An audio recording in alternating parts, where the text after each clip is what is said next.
Menteri Keuangan Purbaya Yudi Sadewa kembali mempertimbangkan untuk mengimplementasikan pemungutan pajak terhadap pedagang yang berjualan di marketplace oleh penyelenggara perdagangan melalui sistem elektronik pada tahun ini.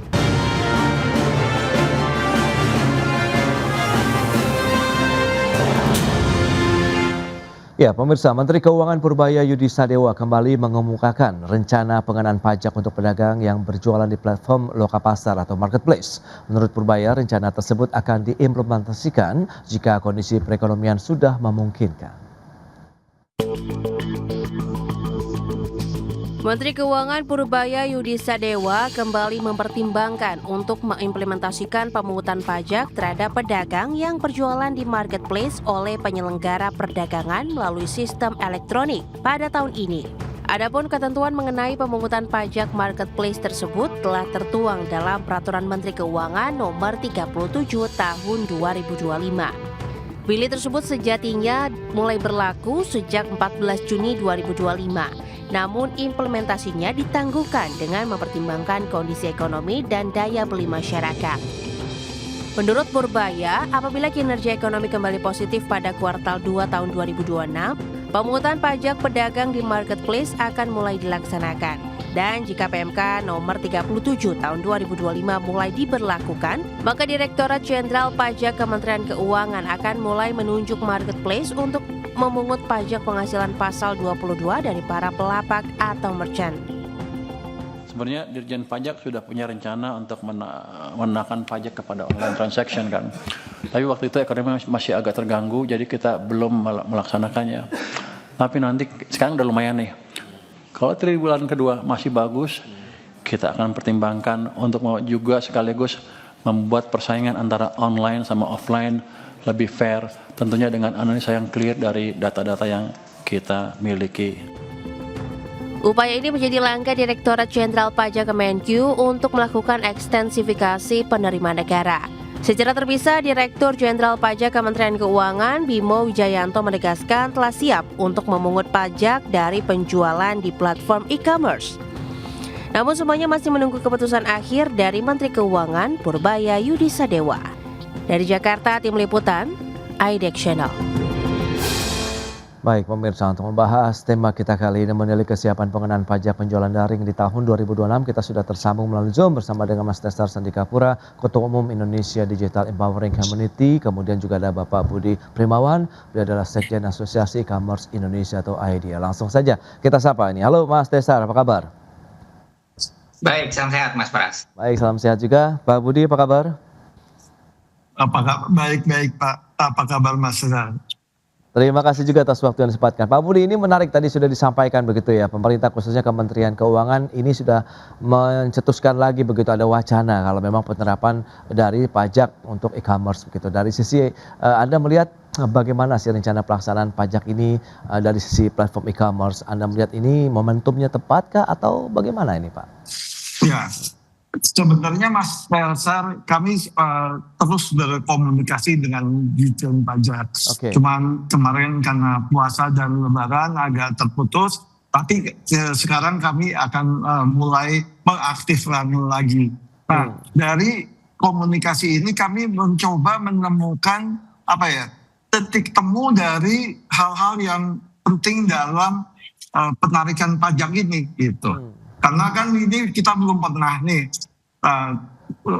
dikenakan pajak ini apa aja yang mesti disiapkan. Nah ini kami menunggu dari Ditjen Pajak untuk memberikan peraturan tertulis untuk memberikan beberapa jawaban gitu. Baik, tapi kalau menurut Anda sendiri bagaimana dengan kansnya begitu dari sisi kan tadi Pak Purbaya bilang kuartal kedua akan kita review dulu nih kalau ekonomi membaik, daya beli juga sudah mulai membaik, ya potensinya berarti kan di antara kuartal 3 ataupun kuartal 4 ya Pak Budi, Anda melihat bagaimana? Ya, kami berharap begitu aja. Jadi ada beberapa poin dari kami yang masih memerlukan jawaban dari DJP. Oke.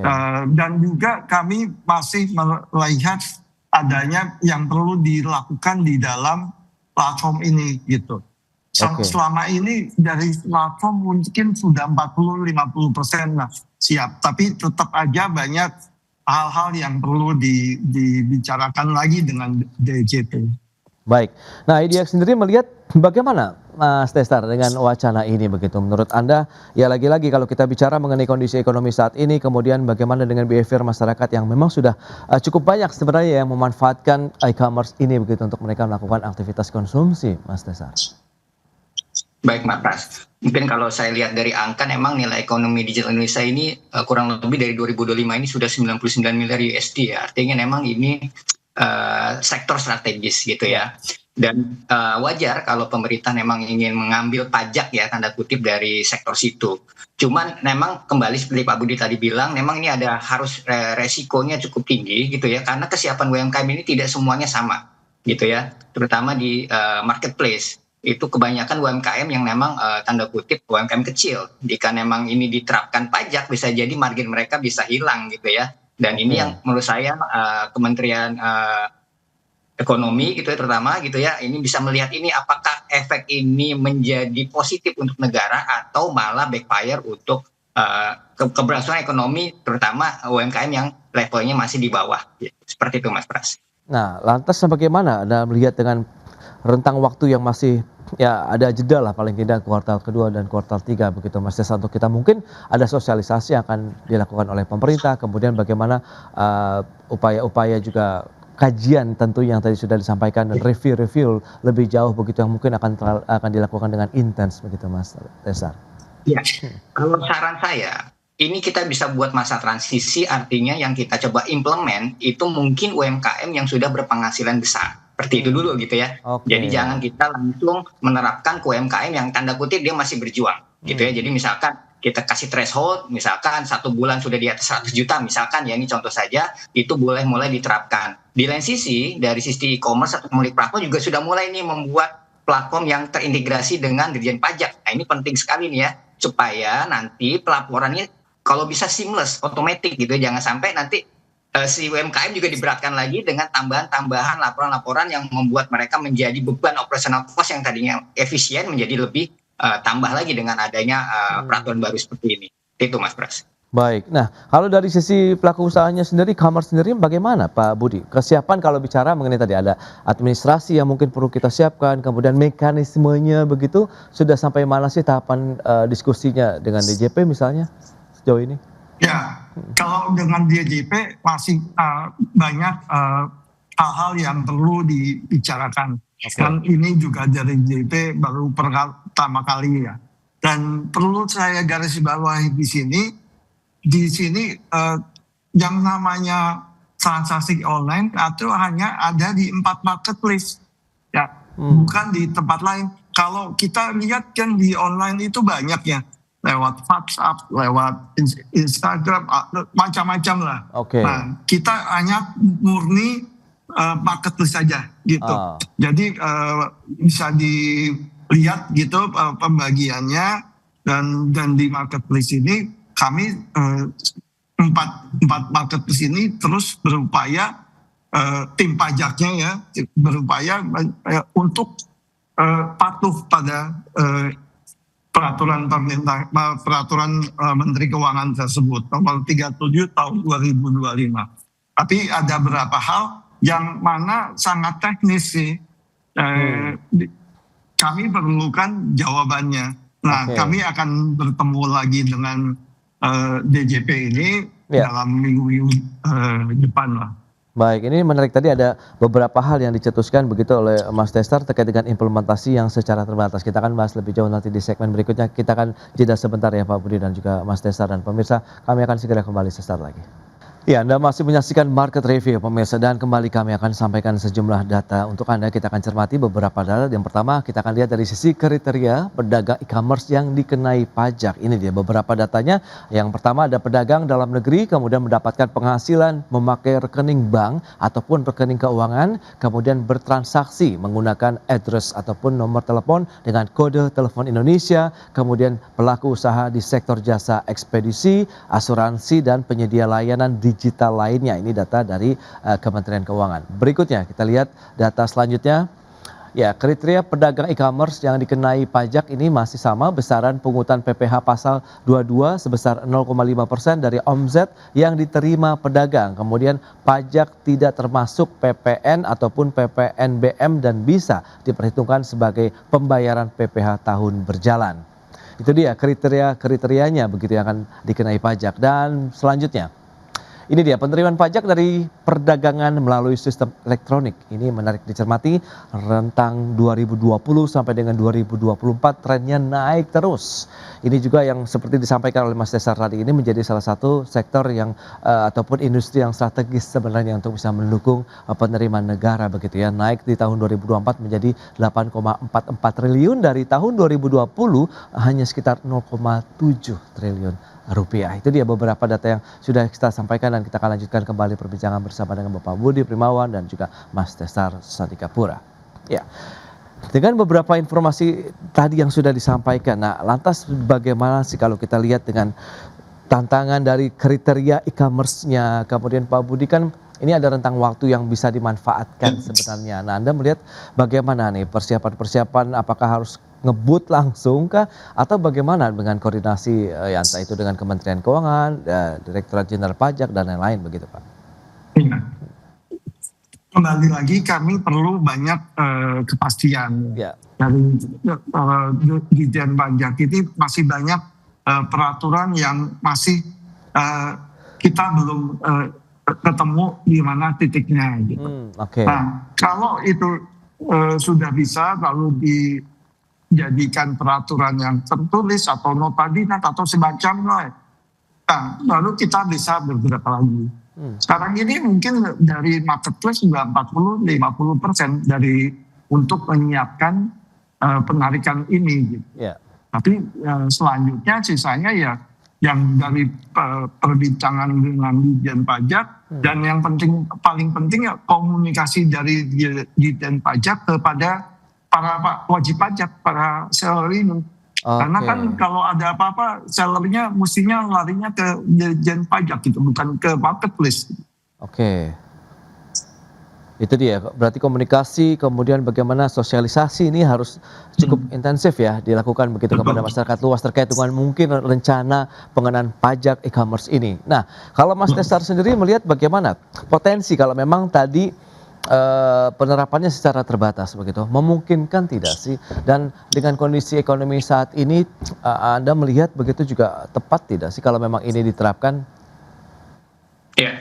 Jadi kalau kita ngomong angka ya Mas Pras, jadi 72% ekonomi digital Indonesia itu memang disumbangkan oleh e-commerce, dalam hal ini marketplace. Tadi mungkin Pak Budi sempat bilang ada 4 marketplace besar ya yang ada di Indonesia ya. Mereka itu loh sebenarnya yang menyumbangkan 72% ekonomi digital Indonesia. Okay. Tapi notabene itu sekitar 30% adalah UMKM level kecil. Nah ini yang tadi saya bilang, kalau kita mau mulai memajakan mereka, coba mulai dari UMKM yang menengah ke atas dulu gitu ya. Kalau memang mau dicoba jangan sampai semua terkena impact-nya, karena ketika kita lihat ya, saya sudah coba survei, mereka ambil margin ya UMKM itu rata-rata dari 5 sampai 10%. Nah ini hampir sama dengan yang pajak tadi kan. Nah ini yang saya bilang takutnya nanti mereka marginnya hilang atau bahkan mereka lempar ke pembeli, artinya nanti semua harga jadi naik. Atau yang kita takutkan, tadi Pak Budi sempat bilang mereka akan lari di luar marketplace gitu ya. Artinya jadi offline, tanda kutip offline, atau melewat WhatsApp atau lewat social commerce. Seperti itu Mas. Nah ini dia, potensinya seperti apa kalau memang ini akhirnya diterapkan secara keseluruhan, kemudian apakah tadi banyak yang beralih akhirnya, meskipun tadi Pak Budi sampaikan ya marketplace ya hanya 4 saja begitu ya e-commerce yang ada di Indonesia, kemudian masuk ke media-media sosial juga ya, karena kita tahu banyak juga yang sudah memanfaatkan media sosial kita untuk bisa melakukan aksi perdagangan ataupun penjualan di sana. Mas Desar. Betul. Ya, itu yang tadi saya sempat singgung, ini malah akan menjadi beralih ke shadow ekonomi gitu ya, artinya yang tidak tercatat gitu ya. Mereka bisa lari ke platform, lari ke social commerce atau ke WhatsApp, atau bahkan kembali ke offline gitu ya. Sehingga potensi pajak tadi yang besar bisa jadi malah jadi makin kecil gitu ya. Jadi kalau saya berpendapat mendingan kita ambil dikit tapi banyak dibanding kita ambil besar tapi pada kabur semua nih nanti UMKM-nya di marketplace. Seperti itu Mas. Lantas poin-poin krusial yang mungkin perlu diperhatikan begini Mas Desar, apa nih dengan adanya wacana penerapan ini, kemudian dengan persyaratan-persyaratan, mungkinkah ada pembedaan itu bisa tidak sih kita bedakan di e-commerce misalnya? Iya, dalam dunia digital semua data itu sebenarnya sangat mudah di-record, Mas, ya, sangat mudah kita lihat lah tanda kutip ya, karena Oke. tercatat. Justru dengan teknologi itu menjadi lebih mudah bagaimana kita memilah mana UMKM yang level bawah, level menengah, dan level atas. Itu sangat mudah sebenarnya. Tinggal balik lagi apakah ini seamless atau langsung connect ke DJP, ini yang kami harapkan dari UMKM. Jangan sampai kita sudah berat secara operasional, kita menambah beban lagi. Dan yang kedua, perlu ada timbal balik, Mas. Oke. Ketika kita sudah bayar pajak, apa yang kita dapatkan? Misalkan kita mendapatkan fitur baru dari marketplace, misalkan ya ini contoh, atau disubsidi dari pemerintah dapat iklan, dapat video konten yang gratis misalkan. Nah, itu juga harus ada. Ya, gimmick-gimmick seperti itu yang balik lagi kepada pelaku UMKM-nya. Baik. Nah, Pak Budi ini bagaimana nih kalau misalnya tadi yang diharapkan oleh Pak Tesar itu memungkinkan tidak sih terjadi begitu di e-commerce dengan industri yang cukup besar ini, kemudian tadi kontribusinya terhadap perekonomian ini juga tidak main-main begitu Pak Budi?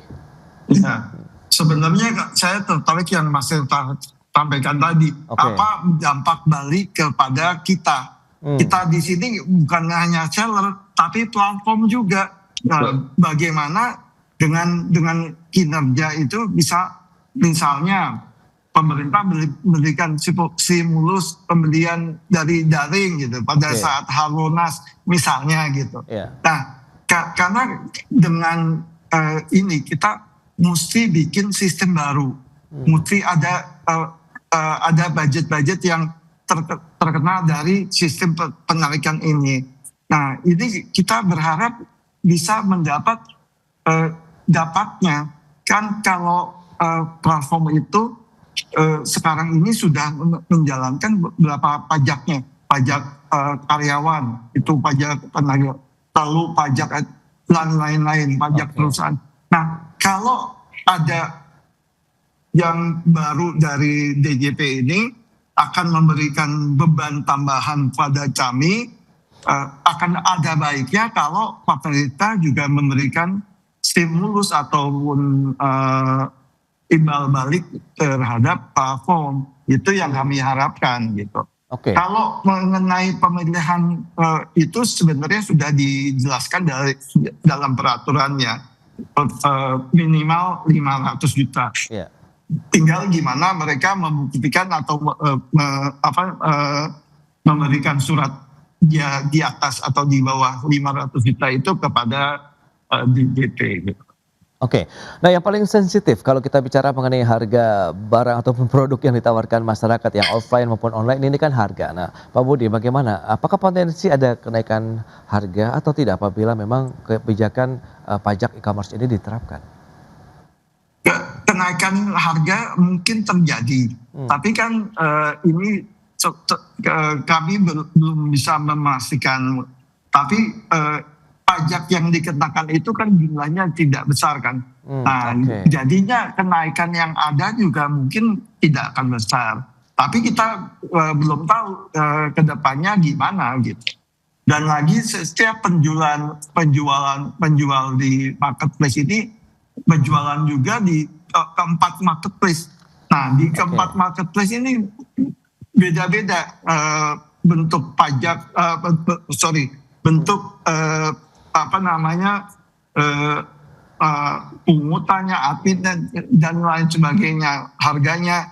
Nah, tentu akan jadi membingungkan buat mereka lah untuk ini bagaimana memberikan harga yang baik kepada masyarakat, tapi dengan adanya pajak yang seperti ini.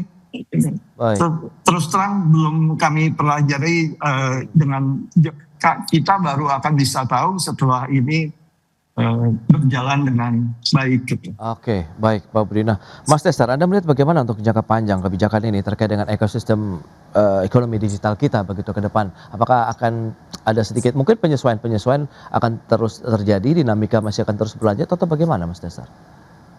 Ya, memang tidak bisa kita mungkiri ya, ekonomi digital Indonesia memang terus tumbuh yang tadi seperti data-data yang sudah kita paparkan gitu ya. Artinya memang ada peran pemerintah lah ya untuk bisa mengambil tanda kutip pajak di sana. Tapi di lain sisi banyak juga UMKM yang ada di marketplace itu hampir 60-70% itu masih UMKM yang levelnya bawah. Nah di sini yang saya bilang kebijakan itu bukan berarti adil atau sama semua ya, artinya adil itu melihat potensi-potensi mana saja yang tidak perlu tanda kutip bahkan bisa dihilangkan sama sekali gitu ya, atau gradually berdasarkan berapa lama mereka sudah tumbuh daftar di dalam marketplace misalkan.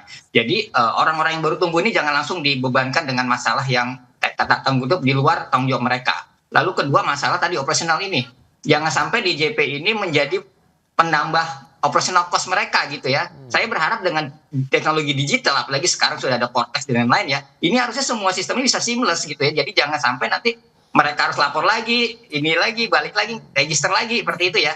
Jadi kami berharap secara digital semua itu bisa seamless, artinya pajak ini langsung dimasukkan ke sistem gitu ya. E-commerce juga punya semacam API direct langsung ke DJP sehingga semua seamless, semua happy. Buyer juga mendapatkan barang yang harganya juga bisa murah, tadi misalkan disubsidi oleh pemerintah dengan cara yang macam-macam kita tahu nanti di belakangnya, karena kan pemerintah akan mendapatkan triliunan bisa jadi ya ke depannya. Masa dari triliunan itu tidak bisa dibalikan ke plafon, juga tidak bisa dibalikan kepada UMKM itu sendiri untuk bisa tumbuh lebih besar lagi. Seperti itu Mas Pras. Itu dia ya, masih menarik untuk terus dikaji ya dengan wacana penerapan dari pajak e-commerce ini, dan semoga tadi ada win-win solution begitu, pertemuan-pertemuan yang intens dilakukan begitu dari sisi pelaku e-commerce, kemudian teman-teman IDX sendiri kepada pemerintah, sehingga ini akan memberikan manfaat yang luas juga tidak hanya kepada pelaku usahanya, e-commerce-nya, dan juga masyarakat lah yang bisa mendapatkan harga dengan harga yang terjangkau begitu. Baik Pak Budi, Mas Desta, terima kasih banyak atas informasi, update, dan juga insight yang sudah diberikan kepada pemirsa pada hari ini. Selamat melanjutkan aktivitas Anda kembali, salam sehat. Sampai berjumpa kembali. Terima kasih Pak Budi, Mas Desar.